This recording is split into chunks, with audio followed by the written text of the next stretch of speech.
So hello everyone, good evening. कैसे आप सभी लोग? वेलकम टू गेट अड्डा 24/7। यार आज हम लोग यहाँ पर कुछ एक जेनरिक टॉपिक के बारे में बात करने वाले हैं। बहुत सारे स्टूडेंट्स का जो मैसेज आता है ना, उसमें उन लोग ये ना अपने डाउट्स पूछते रहते हैं कि सर हम लोग अभी सेकेंड ईयर में हैं या फिर थर्ड ईयर में हैं and we are not sure कि हम लोग को आगे किस चीज़ के लिए तैयारी करनी है। ठीक है, क्या हम गेट के लिए तैयारी करूँ सर, कि क्या मैं स्टेट पीएससी के लिए तैयारी करूँ, कि मैं इंजीनियरिंग सर्विसेज के लिए तैयारी करूँ, बट उसमें भी यहाँ पर थोड़ा सा कंपटीशन ज़्यादा है सर, मुझे पता नहीं कि मैं उस लेवल पे मैं कम्पीट कर पाऊँगा नहीं कर पाऊँगा। तो ना आज मैं यहाँ पर उनके बारे में बात करने वाला हूँ जो अभी मोस्टली अभी सेकेंड या थर्ड ईयर के स्टूडेंट्स होंगे। ठीक है, तो आप लोग को जनरली जो मैक्सिमम जो डाउट्स आते रहते हैं है ना, मैं यहाँ पर यूट्यूब में भी जब मैं कमेंट्स चेक करता हूँ सभी के, तो मैं यहाँ पर देखता हूँ कि बहुत सारे स्टूडेंट यही पूछते रहते हैं कि सर मैं AJE के लिए तैयारी करूँ, कि मैं ESE के लिए तैयारी करूँ, कि मैं गेट के लिए तैयारी करूँ। तो हम यहाँ पर इसी के बारे में यहाँ पर डिस्कस करेंगे। ठीक है, कि आप लोग को बेसिकली आगे बढ़ना कैसे है और आप लोग यहाँ पर कौन सा माइंडसेट से आप लोग यहाँ पर अपनी क्लैरिटी को यहाँ पर आगे रखिएगा। ठीक है, कि मुझे कौन से एग्जाम के लिए अगर मैं प्रिपेयर कर रहा हूँ तो उसके लिए ड्यूरेशन कितना लगेगा, मैं कितना एक्सपेक्ट करके चल सकता हूँ, कि मेरा टाइम यहाँ पर कितना लगेगा। तो सभी के बारे में हम यहाँ पर डिस्कस करेंगे। इसका एक छोटा सा एग्जाम्पल मैं यहाँ पर दे रहा हूँ। जितने भी स्टूडेंट यहाँ पर उनको क्लैरिटी नहीं होती ना कि हम कौन से एग्जाम के लिए तैयारी करें, तो ना आप यहाँ पर एक एनालॉजी यहाँ पर लीजिए। जैसे कि मान लीजिए कोई एक एथलीट है। ठीक है, अब एथलीट अपनी तैयारी जब करता है ना, प्रिपरेशन जब करता है, तो वो सारे सेगमेंट्स क्लिक करता है। वो ना आउटकम के बारे में नहीं सोचता कि मुझे इस पर्टिकुलर मैच को खेलना है या फिर मुझे ये वाला वर्ल्ड कप मुझे जीतना ही जीतना है।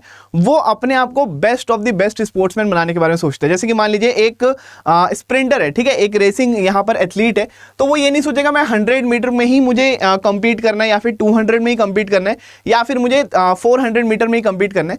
सिमिलरली एक कोई क्रिकेटर है तो वो ये नहीं सोचता कि मैं सिर्फ रणजी ही खेलूंगा या फिर मैं सिर्फ और सिर्फ IPL ही खेलूंगा या फिर मैं सिर्फ वनडे या फिर T20 खेलूंगा। तो अपने आप को ना एक ओवरऑल बैट्समैन या फिर बॉलर बनाते हैं। ठीक है, तो आप भी एज एन इंजीनियर ना अपने आप को पूरा ओवरऑल यहां पर क्या करिए, अपनी प्रिपरेशन करिए। अभी तो आप ये छोड़ दीजिए कि भाई मेरा नौकरी कहां पर मिलेगी, मैं आगे मास्टर्स कहां से करूंगा। अगर आप लोग सेकेंड ईयर में, तो आपका मेन फोकस अभी ये होना चाहिए कि भाई मुझे हर एक सब्जेक्ट बहुत अच्छे लेवल पे तैयार करके रखना है। ठीक है, हर एक सब्जेक्ट बहुत अच्छे लेवल पे तैयार करके रखना है कि अगर मान लीजिए आप धीरे धीरे करके आपको पता चलेगा आपका एक मेन इंटरेस्ट कहाँ पर है, कौन सी चीज़ आपको बहुत जल्दी समझ में आती है, कौन सी चीज़ों में आप लोग को लगता है कि नहीं यार ये वाली चीज़ ना मेरे को पसंद ही नहीं आ रही है पढ़ने में। ठीक है, तो धीरे धीरे करके ना आपका इंटरेस्ट डेवलप होगा अगर आप लोग सेकेंड ईयर थर्ड ईयर में। तो ठीक है, तो पहला जो आप लोग को ऑब्जेक्टिव रखना है ना कि आप लोग को एक ओवरऑल एथलीट की तरह आपको ग्रो करना है। ठीक है, आपको यहां पर जो मेहनत कर रहे हो तो आपको एज एन इंजीनियर आप सबसे पहले ये सोचिए कि मुझे हर सब्जेक्ट में मुझे बहुत ही अच्छे लेवल पे प्रिपेयर करना है। ठीक है, उसके बाद हम बात करेंगे एग्जाम्स के बारे में। ठीक है, तो अब आप यहां पर देखिए, जैसे एग्जाम्स में अगर आप लोग कंफ्यूज हैं तो गेट के लिए तैयारी करूं कि सर इंजीनियरिंग सर्विसेज के लिए तैयारी करूं, कि जेई के लिए तैयारी करूं, कि AE के लिए, तो मैं बोलूंगा यार आप एक इंजीनियर हो, जितने भी नंबर ऑफ आपके पास एग्जाम्स आते हैं सब में अटेम्प्ट मारो ना। क्यों खुद को लिमिट करना कि मैं सिर्फ यही एग्जाम दूंगा या फिर मैं सिर्फ यही वाला एग्जाम दूंगा। ठीक है, आने वाला अगर इसरो है तो मैं सिर्फ इसरो दूंगा, आने उसके बाद जितने भी स्टेट के एग्जाम्स आएंगे वो सब मैं नहीं दूंगा। आप अपने आप को ऐसा तैयार करें कि कोई भी एग्जाम क्यों ना आ जाए, है ना, चाहे वो जेई का एग्जाम हो जाए, चाहे वो इंजीनियरिंग सर्विसेज का क्यों ना एग्जाम हो जाए, आपकी प्रिपरेशन इस लेवल की होनी चाहिए कि आप हर एग्जाम में आप बहुत अच्छे नंबर लेके आए। ठीक है, तो अब एग्जाम्स के बारे में बात कर रहा हूं तो आपको सारे एग्जाम्स को क्या करना है, यहां पर टारगेट करके चलना है। इसके पीछे का मैं आप लोगों को रीजन बताता हूं। ठीक है, जैसे कि मान लीजिए सबसे पहले अगर मैं यहां पर गेट एग्जाम के बारे में बात करूं, ठीक है, सबसे पहले अगर मैं गेट एग्जाम के बारे में बात करूं तो आप यहां पर ये सोचिए गेट का एग्जाम हर साल में एक बार होता है। कब? दैट इज फरवरी के फर्स्ट वीक में। अब साल में एक बार अगर आपका हो रहा है, मान लीजिए आपने पूरे ऐसे बहुत सारे नंबर ऑफ केसेस आपको मिलेंगे, अपने सीनियर से पूछेगा जिन्होंने बहुत ही अच्छे लेवल पे तैयारी की होती है, बट वो 3 घंटे जो गेट के एग्जाम के होते हैं ना, वो 3 घंटे पता नहीं क्या, या तो क्वेश्चन उनसे बन नहीं पाते हैं या फिर एक थोड़ा सा कुछ भी ऐसा हो गया कि उनका पेपर उस लेवल का नहीं जाता जिस लेवल का उन्होंने प्रिपेयर किया था। तो अब क्या करेंगे? अब नेक्स्ट ईयर का वेट करेंगे? नहीं यार, नेक्स्ट ईयर का वेट करने में यहाँ पर एक साल में एक बार ही एग्जाम हो रहा है। ठीक है, तो आप सिर्फ ऐसा मत सोचिए कि मेरे को सिर्फ आंख बंद करूंगा और मैं फरवरी को एक पेपर लिखूंगा, ऐसा मत सोचिए। सिमिलरली आप यहां पर देखिए कि आपका इंजीनियरिंग सर्विसेज का जो पेपर है ये भी हर जनवरी या फिर फरवरी में आपको देखने को मिलेगा, साल में एक बार। ठीक है, तो अगर आप गेट और ESE की तैयारी अगर आप साथ में कर रहे हैं, ठीक है, तो आप ये देखिएगा कि आपके पास साल में 2 अपॉर्चुनिटी आ गई। ठीक है। अगर आप गेट की तैयारी कर रहे हैं, साथ ही साथ आप थ्योरी यहाँ पर ईएसी की तैयारी करेंगे, तो आप देखिएगा आपके पास मेन जो सबसे बड़े एग्जाम माने जाते हैं इंजीनियरिंग के, वो आपके पास अब कितने हो गए, दैट इज 2 आपके पास यहाँ पर अपॉर्चुनिटी आ गई। लेकिन इसी के साथ साथ आप यहाँ पर देखिएगा पीएसयूज एग्जाम के बारे में बात करूं तो बहुत बार ऐसा होता है, जैसे कि कोल इंडिया हो गया, ठीक है, जैसे कि आपके पास डिफरेंट जो पीएसयूज है अपने खुद के एग्जाम्स वहां पर कंडक्ट कराते हैं।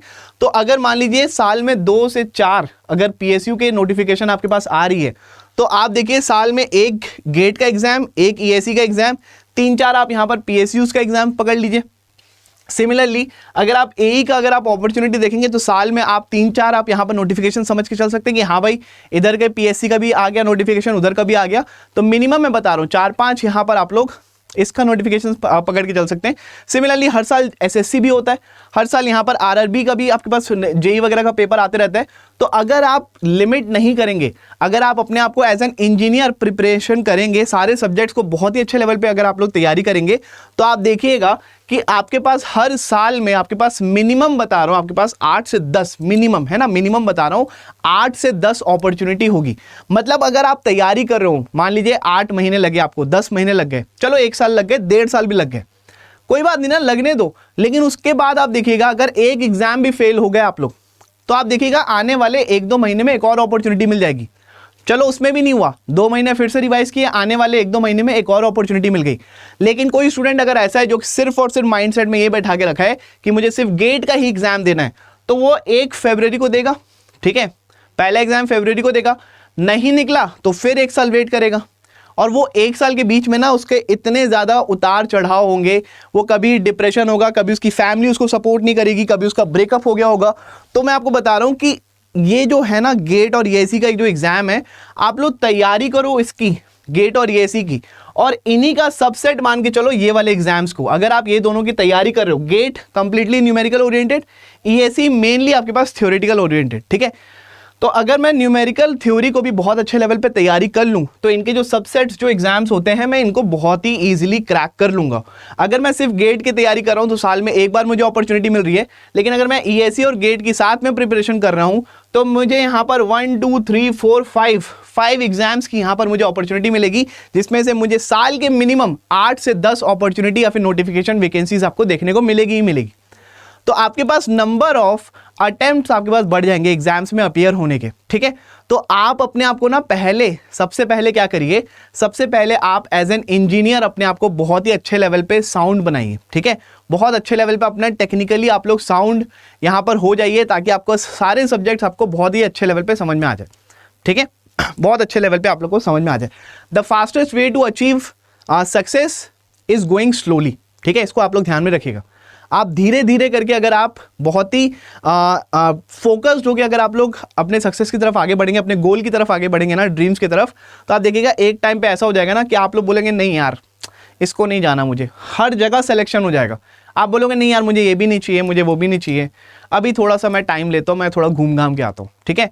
लेकिन उसके पीछे का आपने हसल किया होगा, है ना, आपने 1 साल ईमानदारी से खुद को टाइम दिया होगा, बहुत ही अच्छे लेवल पे पढ़ाई की होगी, तो उसके बाद नंबर ऑफ अपॉर्चुनिटीज आपके पास सारी रहेंगी, है ना। और बीइंग ए सिविल इंजीनियर तो आपको सारे एग्जाम्स में फोकस रखना है। जैसे मान लीजिए मैं बहुत सारे स्टूडेंट्स लोग को देखता हूँ, ठीक है, मेनली जो कॉलेज के होते हैं उन लोगों को लगता है गेट बहुत डिफिकल्ट है, तो लोग ना एसएससी जेई की तैयारी करते हैं। अब भी मैं बता रहा हूँ, परसों की बात है, रात में 10 बजे एक स्टूडेंट है, वो यूट्यूब वगैरह में पढ़ता था, उसने मुझे फ़ोन किया, तो उसने मुझे बताया कि सर मैं एसएससी जेई का मैं एग्जाम दे रहा हूँ, इसके पहले में मैंने दिया था तो मेरे कुछ 60-70 मार्क्स आए थे, कट ऑफ गया था कुछ अराउंड 120 के आसपास।